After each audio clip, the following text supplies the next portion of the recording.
Hey guys, Victor here, coming at you with another video, and today we're actually going to be showing you how to beat Malice.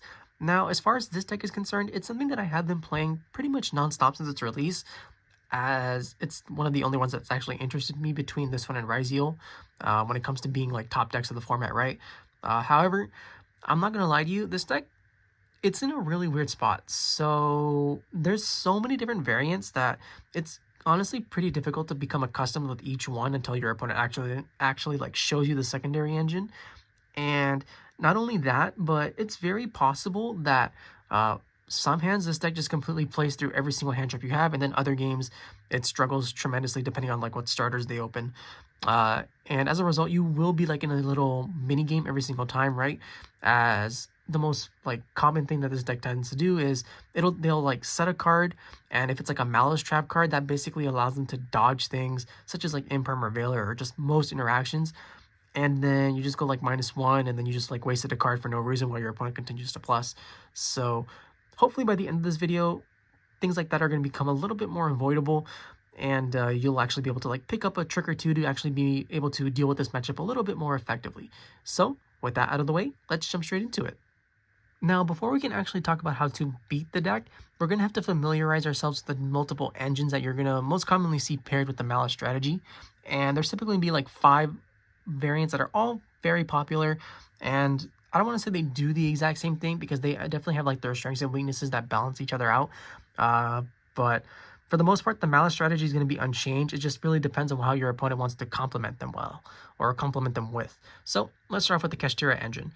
So the ultimate goal of the Kashtira engine is essentially just to provide this deck with some kind of play through cards like Outer Effect Lancia, as what you're typically going to want to do, right, is you're going to want to summon, say, for example, Kashtira Unicorn, and then Kashtira Unicorn's effect will be able to add Birth, and then from there, even if you get hit by like a Lancia, right, you just normal summon anything, whether it's like a Fenrir or any Malice monster, then you link into IP Masquerena, and then from here, you're just going to use your Birth to bring back your Unicorn, and a field of Birth, Unicorn, and IP Masquerena is pretty difficult for a lot of decks to deal with, because, you know, Unicorn's going to be ripping cards out of the extra deck, Birth is going to be banishing cards from the graveyard, and then IP Masquerena is going to go into SP Little Knight, and that's not even to mention the other cards this deck is playing, such as like hand traps that'll also just be able to aid the field if need be.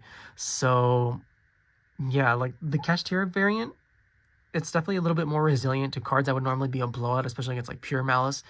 Then we have the Bestial version, which basically revolves around playing a variant of like Bestial control. So you play a bunch of Bestial monsters, and then you just add the Malice engine in there. But you're basically just trading 1 for 1, and this deck is honestly really efficient at helping you deal with like all the other light and dark decks, as you're going to have a million Bestial monsters. You're going to be able to recycle your cards because of cards like Branded Regained, putting your banished Malice or your banished Bestials back to the bottom, and then allowing you to draw. And then like just the amount of resource management that this version offers you is just it's honestly unreal. Next, we're gonna have Dimension Shifter here, and this one's gonna represent just like the pure Malice deck, as you know, the triple allure or triple signet mining, because sometimes people do play signet mining with Shifter even though they do conflict. But the ultimate goal of this deck is just to play Malice as pure as possible, and then you essentially not skip your opponent's turn, but you're going to limit their plays tremendously because of the use of cards like Dimension Shifter. Even if you get hit by like Lancia, right, Shifter is still going to apply during their turn and is still going to banish their cards, so you're going to be perfectly fine for the most part. But not much to say. This is basically like the most bare bones version. Then we're going to be playing Striker Malice, which it's pretty solid going first and second, as the Striker engine allows you to link climb a little bit more easily through the use of Horned Drones into Kangari into Horned Drones for a free link too. And then not to mention, with the use of cards like Widow Anchor, you can break your opponent's board more effectively, as you're able to negate their cards and then take them for link fodder. So it's a really cool variant.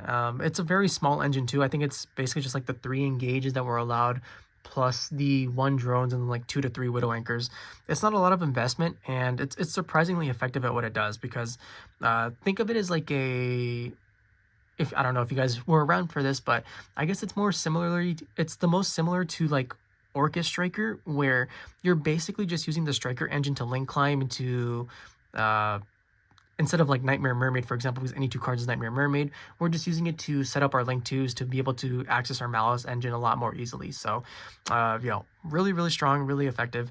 And then lastly, we have the Fiendsmith Malice deck, which It's probably my least favorite of the variants just because the Fiendsmith engine itself doesn't really have much synergy with the Malice engine. Especially when you go with the Malice cards first, because they lock you out of everything that's not a Link monster, right? When they're banished and bring themselves back. But even so, the Fiendsmith engine is still absurdly ridiculous in today's metagame, right? Like, and games can quite literally just be won off the back of the Fiendsmith cards alone. So you're going to see this card splashed into pretty much anything that's a viable top tier contender. And with that, that's all 5 variants. They're all really strong. They all have the ability to push through cards that we will be going over for how to beat this deck. But it's not like the most oppressive thing in the world. So now that we've familiarized each other, or familiarized ourselves with each of the variants, we can finally get into how to more effectively stop the deck. Alright, so first off, let's talk about the types of floodgates that you can use in order to slow down the deck and bring it down to like a lower power level. So we're going to be starting off with these two, being there can be only one in Rivalry of Warlords, and then while we're at it, we're going to throw in Goes in Match as well. So depending on the variant, each one of these cards is honestly incredibly powerful, just being able to stop your opponent in their tracks and just ensure that you're going to get like another turn to be able to beat them.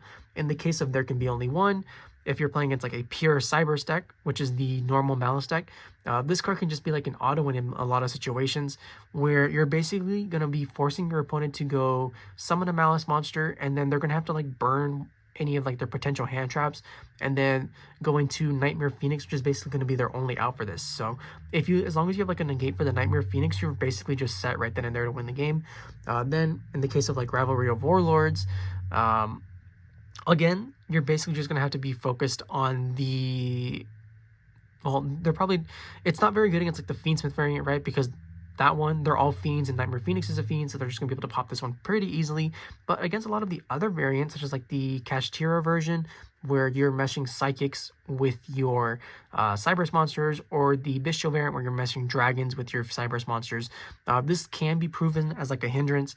Although you're going to have to be a little bit more tricky with your timing, just because you're going to want those non-Malice cards to be on the field before you actually flip these cards to be able to stun your opponent. Otherwise, they're going to send the other engines every single time. And then in the case of Goes in Match, it really does depend. Like the pure Cybers deck is basically all dark, so it's worthless against that. And same thing with like the Bestial version. But if you're going up against the, for example, the Kashtira version, where they all have different attributes, where Fenrir is like Earth, Unicorn, I believe, is either like a Wind or a Fire. I don't remember which off the top of my head. And then you have all the Dark monsters. It gets very easy to just lock them out of the game. Now, the issue with all of these cards is that while they are decent in theory, they do fall apart pretty quickly, as they are all at one. And you're not really going to know which version you're going to go up against. So you can't really main these either, right? They're going to have to be stuck in your side, and you're only going to be able to use them effectively for like one game. Which is going to be the one that you're going to go first. And even then, there's like no guarantee that they're going to work. So I would honestly just stay away from these. Now, as far as like one-of floodgates that do work, Skill Drain, on the other hand, if this card gets flipped up, the deck itself basically has no out to it, as they have to essentially just link climb into Axis Code Talker, and then Axis Code Talker is going to have to banish itself to just out this. But by that point, they've basically used up all their resources just to be able to get rid of this one card. So it should be easy pickings for you to be able to just beat them on the follow-up. However, much like the issue with There Can Be Only One, Rivalry, and Goes In, Scale Drain is also at 1, so the chances of you seeing it are incredibly low. But if you're playing a deck that can actually take advantage of it, I would definitely recommend going with Skill Drain as like your one-of floodgate to beat that deck. Now, as for these two, Artifact Lancia and Droll Lockbird, these ones can actually potentially be blowouts. So let's go with Droll Lockbird first. The deck does search a ton, and it doesn't really matter which variant you're playing against. You just have to basically, the moment your opponent adds a card, drop Droll, and then a lot of the times you can't really effectively play through it. This is especially useful against like the Allure variant, which would be like the or like any deck that plays Allure, essentially, as they'll draw 2, you draw them, and then you basically turn off any potential plays involving their Link 3 being their Red Ransom, as they're not going to be able to search out the field spell. They can't use their Chessy Cat to draw multiple cards. If they play Signet Mining, they can't use that either, and it does get a little bit tricky for them to play. However, the only downside to playing Droll against this deck is that sometimes you are going to be met by Dimension Shifter. And if Dimension Shifter is active, then Droll just becomes immediately useless because you're not going to be able to send it to the graveyard. And then for the final Floodgate, we're going to be going with Artifact Lancia. And I guess this could also apply to cards like Chaos Hunter and Imperial Ironwall, but those ones are honestly pretty mediocre compared to Lancia just because there's a lot more ways to effectively deal with them. In the case of Imperial Ironwall, right, this always just goes back to Artifact, or I mean Nightmare Phoenix, where they can just summon that and then pop the card and then continue to pop off. And then in the case of Chaos Hunter, there are some Maliss lists that play cards like Forbidden Chalice, or so they're just going to be able to negate that immediately. Or if they play like Triple Tactics Thrust plus Talent, you're just giving them a free body to take and then link off with anyway. So if you're going to go with something, it has to be Artifact Lancia, just because it's basically the only card that just completely shuts off the Maliss deck, guaranteed, for at least one turn. Like, it really is that good. So if you're going to Floodgate them, Lancia, 100% the best way to effectively do it. And with that, that's the Floodgate portion. And now let's talk about the types of hand traps that you can play against this deck. Now, when it comes to hand traps, even though the Maliss deck is somewhat resistant to them, that doesn't mean they're not completely, like, capable of stopping the deck on their own, as you just basically have to know, like, the right timing and ensure that your opponent's gone through the proper resources first before you actually try and use them. So let's start with Nibiru, the Primal Being. This deck, with the loss of Appaloosa, basically just has no protection from Nibiru at any point. The only version of the deck that can somewhat play through this consistently would be the Fiendsmith version, and that's because they're able to go into High King Caesar before they actually commit to their Malice plays.